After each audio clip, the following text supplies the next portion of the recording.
Hey hey hey!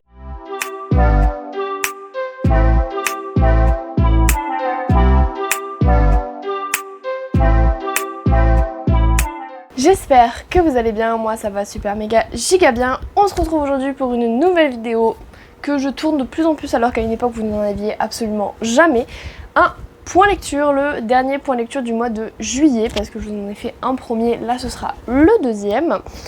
On va parler aujourd'hui de 3 livres, vous avez l'habitude. On va parler aujourd'hui de Say Yes to the Boss de Hannah Scott aux éditions Addictive. Ensuite on parlera du tome 1 de The Hurricane Wars de Théa Gonzon chez Calix. Et enfin le dernier tome de la saga Shade of Magic de V.E. Schwab, Shade of Light chez Lumen. Et bien écoutez, je vous propose qu'on y aille tout de suite. C'est parti!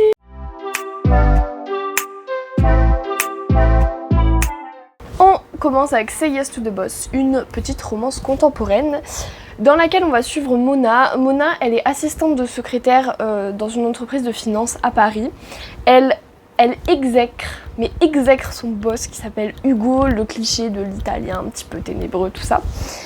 Et le jour où sa supérieure, donc la secrétaire du fameux boss, part en arrêt maladie, c'est Mona qui va devoir la remplacer et qui donc va devoir travailler aux côtés de ce patron qu'elle déteste, mais avec qui elle n'a plus d'intermédiaire désormais. Mona, elle a 27 ans et elle est toujours célibataire et ses parents désespèrent un petit peu qu'elle soit toujours célibataire, si bien qu'à chaque fois qu'elle va manger chez eux, ils leur présentent une nouvelle personne. Donc Mona s'est inscrite sur un site de rencontre pour trouver quelqu'un avec qui partager sa vie et surtout ne plus être une espèce de déception pour ses parents, c'est un petit peu comme ça qu'elle le ressent. De son côté, Hugo, c'est un boss qui s'est fait tout seul, il a monté sa propre société et il vient de rien à la base et lui il a réussi à monter sa société. Il est tellement absorbé par le travail qu'il y a 6 mois de ça, il s'est fait quitter par son ex Camille. Il est absolument persuadé qu'elle n'est pas la femme de sa vie, mais c'est la personne qui lui permettra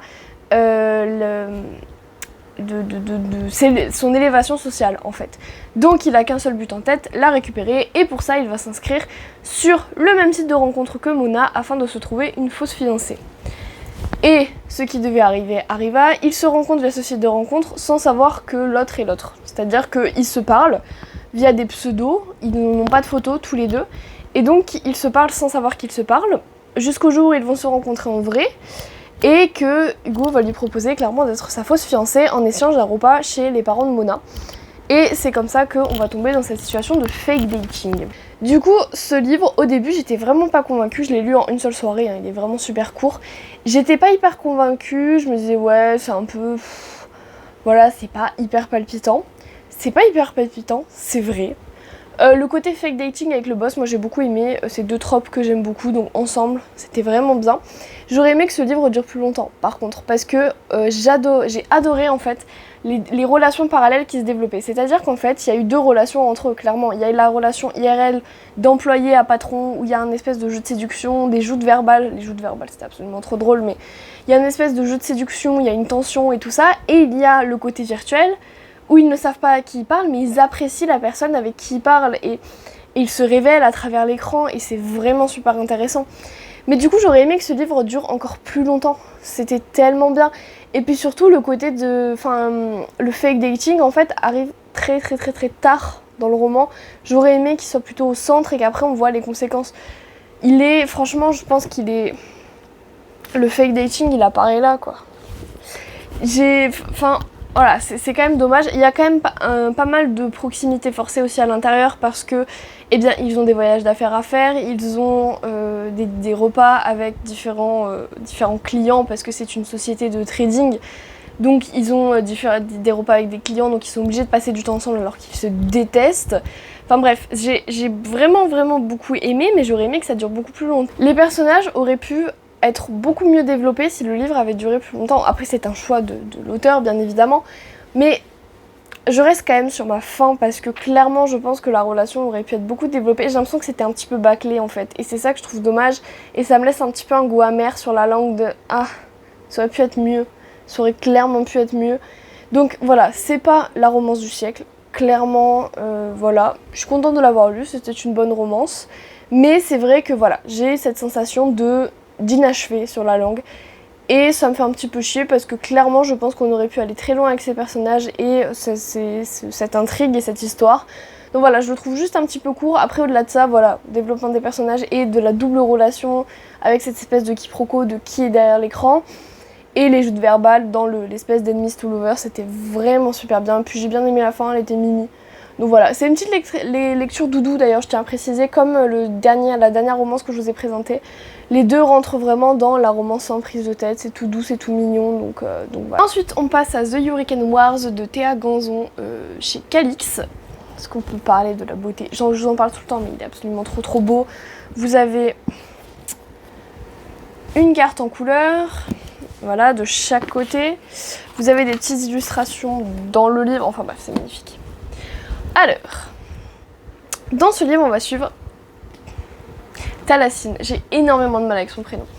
Thalassine, elle est pilote pour l'armée de la Ligue Sardovienne. La Ligue Sardovienne qui est en guerre depuis des années avec l'Empire de la Nuit à la suite d'un espèce de conflit de pouvoir. On est dans un monde où en fait le pouvoir vient de l'éther. Donc vous avez des espèces de sources d'éther qui viennent du ciel, de la terre, enfin voilà. Et les magiciens qui sont dotés, pas tout le monde n'en est doté, mais les magiciens qui le peuvent puisent dans cette source-là pour utiliser leur pouvoir. Thalassine, c'est une des dernières tisses lumières de la Terre parce qu'elles ont été exterminées. C'est ça qui a donné lieu à la fameuse guerre entre l'Empire de la Nuit et la Ligue de Sardovie. Elle cache son pouvoir pour éviter d'être exterminée sur le champ de bataille juste parce que c'est son pouvoir et pas en tant que soldate, enfin pilote et tout ça. Un jour, elle va tomber nez à nez en combat singulier face à Alaric. Alaric, oui c'est ça? Oui c'est ça.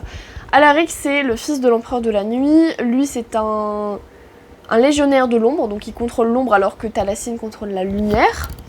Et dans ce combat singulier, en fait, Thalassine va se rendre compte qu'il faut qu'elle aille à une source pour pouvoir gagner en puissance, parce que clairement, il a eu 15 occasions de la tuer, il ne l'a pas fait, on ne sait pas pourquoi, mais il a pu la tuer en fait. Donc elle va se rendre dans un pays qui a évité la guerre, elle va se rendre à Nevannar. Nevannar qui a évité la guerre depuis...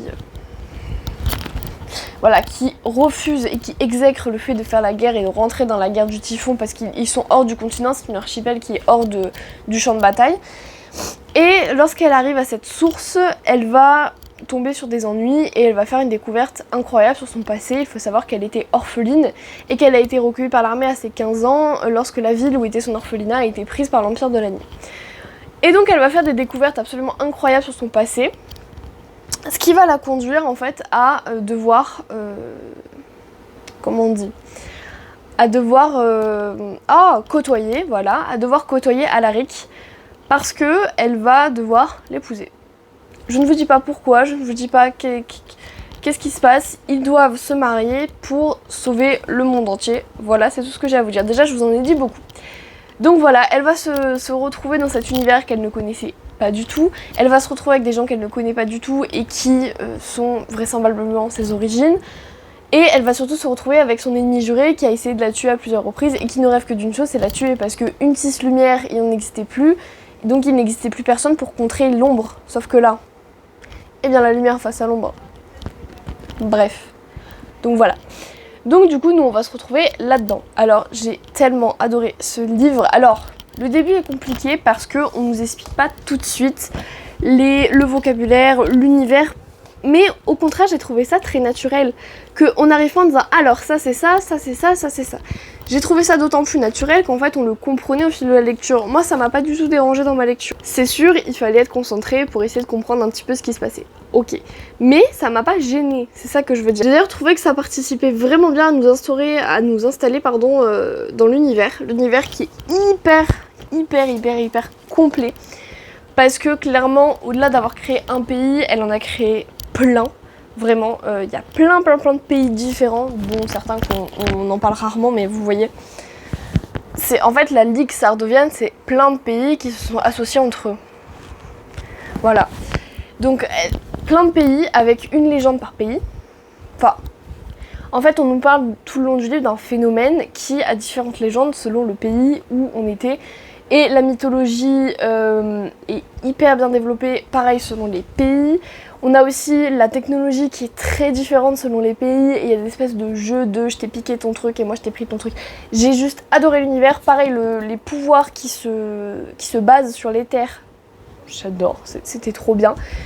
Alors on est beaucoup focalisé sur la lumière et l'ombre parce que c'est nos deux personnages principaux, mais vous avez la pluie, le feu, le vent, la glace, enfin vous en avez plein.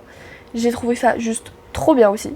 Ce que j'ai beaucoup aimé aussi, oula le marque-page qui se barre, ce que j'ai beaucoup aimé, mais reviens là, oh voilà, ce que j'ai beaucoup aimé aussi c'est le côté très politique, on est en pleine guerre, après voilà. On est en temps de guerre, que la guerre soit finie ou non, on est en temps de guerre et il y a des jeux d'alliance, il y a des jeux diplomatiques. J'ai beaucoup aimé parce qu'en fait dans ce roman, le côté politique est très très exploité. Moi c'est un truc que j'adore dans la fantasy, je ne cesse de vous le répéter, moi le côté politique c'est mon dada, j'adore quand les fantaisies sont politiques. Ici, on en joue vraiment, on appuie vraiment le côté politique avec toutes les manœuvres de tel royaume, toutes les manœuvres qui vont le conduire à avoir une alliance avec tel royaume, mais un truc qu'il pourrait pas refuser. Enfin, une des dirigeantes avec qui on a affaire quasiment tout le long du roman est d'une intelligence hors pair, et le fait d'être dans les rouages de la politique et de son cerveau diplomatique, c'était juste incroyable, et on découvrait des choses au fur et à mesure des pages. C'était juste trop bien. Alors les révélations, pour être très honnête, sur les origines de Talassine, on s'y attendait un petit peu. Voilà. Je rappelle quand même que c'est une réécriture de Star Wars, sachez-le, The Hurricane Wars, Star Wars. Et j'avais oublié, mais vraiment ça passe à la trappe. Un truc de fou, c'est en recherchant des esthétiques pour faire ma publication Instagram, où j'ai vu, en fait c'est Ben Solo et Rey. Je sais pas comment ça se prononce, j'ai pas vu Star Wars, j'en ai vu. Bref. Mais je connais vite fait l'histoire qui se passe entre les deux, tout ça. Et c'est une réécriture de Star Wars. Et je l'avais totalement zappé, tellement ça passe à la trappe et c'est bien fait. C'est vraiment super bien fait. Et du coup, j'ai retrouvé tout le...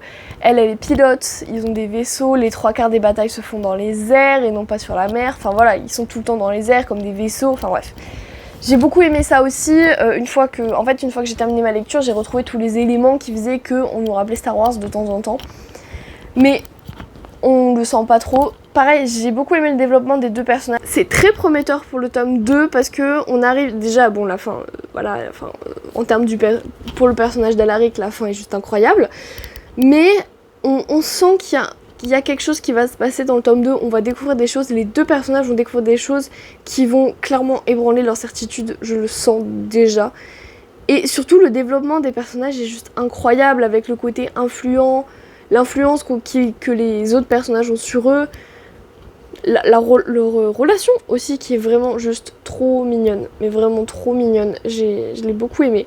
Bon, elle est aux prémices, hein, voilà, ils sont mariés, mais c'est un mariage de convenance, bien évidemment. Mais ils sont aux prémices, mais en fait ils s'interdisent clairement de ressentir ne serait-ce que de l'affection. Et donc du coup ils sont dans des situations où ils se mettent eux-mêmes en porte-à-faux quoi. Et donc j'ai beaucoup aimé aussi ce côté-là dans leur relation, j'ai beaucoup aimé le développement des deux personnages. Vraiment une super bonne lecture de fantasy. L'univers aussi, même les créatures qui peuplent cet univers, voilà. Et j'ai beaucoup aimé aussi, dans les différents pays, les mentalités qui changent. Et les remises en question, des fois, des deux personnages qui se disent quand même. J'en ai parlé tout à l'heure, mais du coup là c'est plus par rapport aux mentalités. Ça me rappelait un petit peu la Cité des Songes, où Auréa arrive dans le pays de Rosarian, qui est clairement un pays misogyne et patati et patata, donc voilà, j'ai beaucoup aimé cette fantasy, j'ai vraiment hâte du tome 2, mais bon, le tome 2 n'est toujours pas sorti en anglais, donc on peut attendre encore un moment pour l'avoir en français. C'est pas grave. Enfin, le tome 3 de Shade of Magic, Shades of Light de V.E. Schwab chez Lumen. La couverture, le trio des trois dans la bibliothèque, ça va juste être magnifique. D'ailleurs, je vous prépare une photo pour Instagram parce que j'ai tellement kiffé cette saga, il faut que je vous fasse une photo un petit peu belle. C'est impossible autrement. Bref. Je vais vous résumer le tome 1, enfin l'univers du coup, parce que c'est un tome 3, donc avant que j'ai résumé les 3 tomes sans vous spoiler, c'est absolument impossible. On va être dans un monde où il existe 4 mondes collés les uns aux autres, le noir, le blanc, le rouge et le gris, et qui, selon leur couleur, entre guillemets, sont plus ou moins magiques. Le gris, c'est le Londres actuel, enfin c'est notre monde où il n'y a pas de magie. Le rouge, c'est une explosion de magie qui est vibrante, qui est merveilleuse, qui est belle et tout ça. Le blanc a été littéralement bouffé par la magie et il ne règne que la gangrène et la pauvreté. Et le noir a totalement été aspiré par la magie et est devenu totalement noir. Il n'existe plus. Nous, on va suivre Kel, qui est juste ici. Kel, c'est un Antari, c'est un magicien de sang. Il est au service de la couronne du Londres Rouge. Au service, c'est un bien grand mot. Lui, il a plus l'impression d'être un trésor, un objet, enfin voilà. Les souverains disent qu'ils le considèrent comme leur fils. Il est très très proche du prince Rai, qui considère comme son frère. Mais il a vraiment l'impression que la couronne l'utilise en fait plus qu'autre chose. Du coup, il est un petit peu prisonnier du palais royal et il n'a droit qu'à aller dans le Londres blanc et le Londres gris. Le Londres noir, on ne peut plus y aller. Et il faut savoir qu'avant, les passerelles entre les 4 Londres étaient totalement ouvertes, mais quand le Londres noir s'est effondré, eh bien toutes les passerelles se sont fermées. Donc Kel est une des dernières personnes à pouvoir voyager entre les Londres parce que c'est un Antari. Seuls les Antari peuvent le faire. Il faut savoir que Kel, il s'ennuie un peu et donc il fait un peu de la contrebande. En fait, il fait passer des objets entre les différents Londres et c'est comme ça qu'il va rencontrer Lila. Delia la barde, qui est juste ici. Lila, c'est une voleuse orpheline qui en fait survit comme elle peut dans le Londres gris. Et en fait, grâce à une action en particulier de Kel, ils vont se rencontrer et ils vont être impliqués dans le sauvetage en fait des 4 Londres, clairement. Et du coup, Kel va devoir se coltiner Lila parce qu'elle ne veut pas partir. Et c'est de là que va commencer leur collaboration qui va durer 3 tomes. Voilà. Dans celui-là, en fait, on arrive juste après le tome 2, on nous avait laissé sur un cliffhanger et donc on plonge direct dans l'action. Si vous vous rappelez bien de mes 2 précédents points de lecture concernant cette saga, à chaque fois je vous disais c'était long, on ne démarrait jamais dans l'action. Là, on est dans le vif du sujet. Du coup, en parlant du tome 2, j'avais vraiment raison parce que en fait, le tome 3 est clairement beaucoup plus rapide. Le tome 2 a souffert du problème de la trilogie, le tome 3 était juste incroyable. Ils vont partir dans une nouvelle quête, rejoints par des personnages qu'on ne s'attendait pas à voir dans cette quête, pour sauver le Londres Rouge. Voilà, c'est tout ce que je peux vous dire. Et donc on va les suivre dans cette quête, il fait quand même 750 pages, je l'ai fini en 2 jours. Vraiment, j'étais très motivée et surtout, c'était vraiment super fluide. Tout s'enchaînait super rapidement, t'avais envie de savoir ce qui allait se passer ensuite. On découvre, moi j'ai beaucoup aimé dans ce tome le personnage de Rai. Incroyable dans ce tome. Vraiment, on découvre une maturité chez lui. On pensait vraiment que c'était juste un prince pourri gâté, mais en fait il est super mature, il a juste besoin qu'on l'écoute et il a juste besoin d'écouter aussi. Enfin, il devient super mature. J'ai beaucoup aimé aussi le développement de la relation entre Kel et Lila qui est juste mignon, mais à la fois c'est leur relation, c'est-à-dire que c'est leur contradiction et leur... Lila, c'est pas quelqu'un qui s'attache parce qu'elle ne veut pas souffrir quand les personnes partent. Et du coup, le fait de voir qu'elle s'attache à des personnages au-delà de qu'elle s'attache à plein de personnages, et de voir qu'elle se remet en question aussi, c'est juste génial. On avait l'opportunité d'apprendre plus sur les origines de Kel. On nous l'a refusé, je suis déçue, parce qu'en fait, Kel a été adoptée clairement par la famille royale. Je suis déçue qu'on nous l'ait refusé. C'est pas gentil. Bref. J'ai beaucoup aimé ce tome aussi parce qu'on apprend bien plus sur la magie qui règne dans ces 4 Londres. Parce que, en fait, y a un élément qui fait qu'on en apprend énormément sur cette magie et qu'on découvre un petit peu le monde à l'extérieur du Londres, étant donné que Kel, avant, ne pouvait pas partir de Londres. Maintenant, dans ce tome-là, en tout cas, on est sorti de Londres et c'était vraiment super intéressant de découvrir un petit peu d'autres contrées. Enfin, il n'y en a pas énormément, mais voilà. Et en plus de ça, on découvre aussi les coutumes des autres royaumes, parce que je vous rappelle que dans le tome 2, il y avait les jeux des éléments qui regroupent les autres royaumes autour du royaume de Kel et tout ça. Donc du coup, on découvre encore un peu plus dans ce tome-là. J'ai beaucoup aimé les côtés politiques aussi, parce qu'il y a des histoires de complot, de trahison, de guerre, enfin voilà. Là aussi, il y avait un peu de politique, c'était pas le principal. Le principal, c'était quand même la magie, mais du coup, voilà, c'était vraiment super intéressant. En fait, il y a plein de choses qui pourraient paraître comme malvenues, mais en fait, pas du tout. C'est-à-dire que ça devient logique, en fait, dans la façon dont c'est fait. Et voilà, j'ai beaucoup aimé ce tome, c'est vraiment une très très belle conclusion à cette saga. Je peux pas vous en parler plus parce que le problème, c'est que c'est un tome 3. Donc je peux pas divaguer sur ce que j'ai vraiment beaucoup aimé par rapport au tome 2 parce qu'en fait je veux pas vous spoiler, je vais vous laisser découvrir cette magnifique saga. D'ailleurs j'ai découvert que Threads of Power, donc qui est une autre saga de l'autrice, c'est une saga spin-off de Shade of Magic. Donc je n'ai qu'une hâte, c'est de me lancer dans cette saga. D'ailleurs quand j'avais vu le dos, de de cette fameuse saga en librairie, je me suis dit tiens, c'est la même autrice, mais ça ressemble quand même pas mal à Shade of Magic, c'est quand même bizarre. Bah, j'avais eu du nez, parce que c'est pas parce que c'est la même autrice que c'est le même design. En fait, vous voyez, c'est écrit comme ça, et là vous avez des espèces de trucs, et là vous avez ça comme ça, enfin, ça y ressemble quoi, et c'est parce que c'est une saga qui est en lien. J'ai lu le résumé, je n'ai qu'une hâte, c'est de sauter sur cette deuxième saga. Voilà, parce que voilà, moi j'ai quitté mes personnages préférés qui sont Kel et Lila. Je les aime trop, c'est vraiment deux personnages qui sont complémentaires. Il y a des joutes verbales, maintenant c'est plus trop le cas parce qu'ils se connaissent, c'est plus comme dans le tome 1 où ils passaient des heures à se disputer. Mais il y a quand même toujours ce côté taquinerie, ce côté tu me fais chier, enfin j'aime beaucoup trop. Donc voilà, j'ai malheureusement fini cette saga, mais vu qu'il y en a une autre, j'ai juste hâte de lire l'autre. Donc voilà, je suis vraiment très contente d'avoir pu finir cette saga. En plus, le tome 3 est clairement une apothéose. Voilà, le tome 3 était juste super bien par rapport au tome 2, au tome 1. Bon, le tome 1 qui reste introductif, même s'il était vraiment bien.